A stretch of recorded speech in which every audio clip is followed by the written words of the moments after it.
The boardroom was cold, all glass and steel and silence, and Marcus Webb, 42 years old, worth $300 million, the kind of man whose footsteps made assistants flinch, stood at the head of the long table staring at a man he had fired 3 years ago.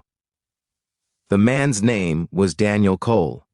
He was wearing a slightly wrinkled button-down shirt, the kind that had been ironed by someone who was also making breakfast and helping a 7-year-old find her left shoe at the same time. He sat straight, hands folded on the table, and he looked Marcus directly in the eyes without a single trace of fear. Marcus had not expected that. He had not expected any of this. He cleared his throat and asked the only question he could think of, the one that had been haunting him since his assistant handed him Daniel's resume that morning. He asked quietly, almost like a man confessing something, "Are you still upset with me?" And Daniel paused, and what he said next changed not just the meeting, but the entire direction of both their lives. If this story already has you hooked, if you believe in second chances and the quiet power of human kindness, please take a moment right now to like this video, drop a comment telling us where in the world you're watching from, share this with someone who needs to hear it today, and subscribe to the channel Kindness. Because stories like this one are exactly why we're here. 3 years earlier, Daniel Cole had been one of the most reliable project managers at Webb Enterprises, a logistics company that Marcus had built from a single warehouse in Ohio into a national operation. Daniel wasn't flashy. He didn't play golf with the executives or laugh at the right jokes at the holiday party. But he showed up every single day, solved problems before they became crises, and treated the warehouse staff and the board members with the exact same level of respect. People liked Daniel. More than that, people trusted him. What most people at the company didn't know, what Daniel had worked very hard to keep quiet, was that he was raising his daughter, Lily, entirely on his own. Her mother had left when Lily was 4, not out of cruelty, but out of a kind of quiet desperation that Daniel had never fully understood and had long since stopped trying to. He didn't speak badly of her. He just got up every morning at 5:15, made Lily's lunch, dropped her at school by 7:30, and was at his desk by 8. Every day, without fail, without complaint. He was the first one in and, on most days, among the last to leave, though he always left by 5:30, because Lily's after-school program ended at 6, and the bus didn't run to their neighborhood after dark. The trouble started during a company restructure. Marcus had brought in a consulting firm from New York, sharp-suited people with sharp ideas and very little patience for the human texture of a workplace.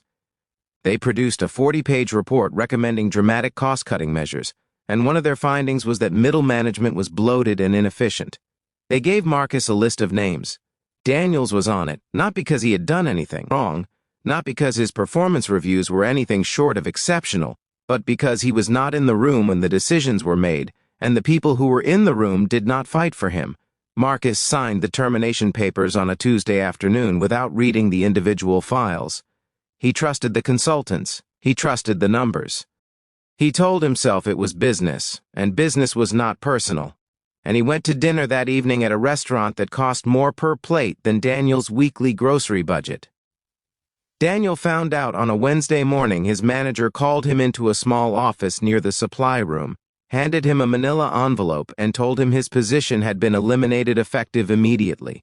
Daniel sat very still for a moment. He thought about Lily. He thought about the rent due on the 15th. He thought about the fact that Lily had a dentist appointment next week and he wasn't entirely sure how that was going to work without insurance. He thanked his manager, shook his hand, and walked to his car in the parking lot, where he sat for a long time before he could bring himself to start the engine.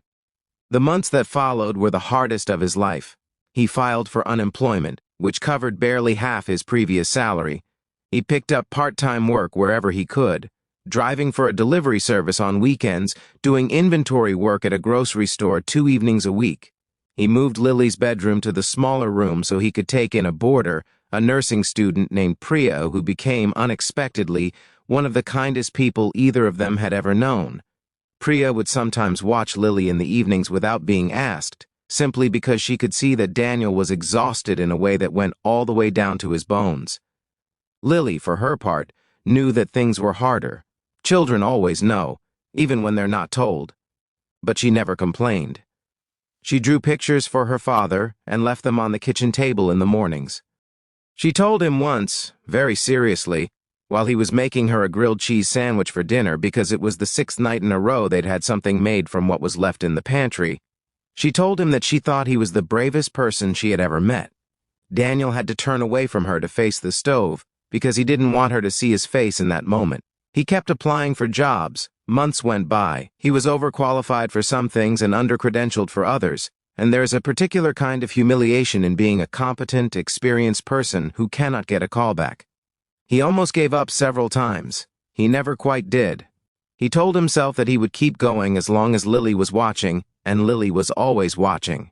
Then, 14 months after the layoff, Daniel landed a contract position at a smaller firm. It wasn't glamorous, but he was good at it. And within a year, he had proven himself valuable enough that they extended him a permanent offer. He rebuilt slowly, deliberately, the way a person does when they have learned that nothing is guaranteed and everything must be earned twice. He paid off the debts he had accumulated during the hard months. He put a small amount each month into a savings account he had opened in Lily's name. He started sleeping again.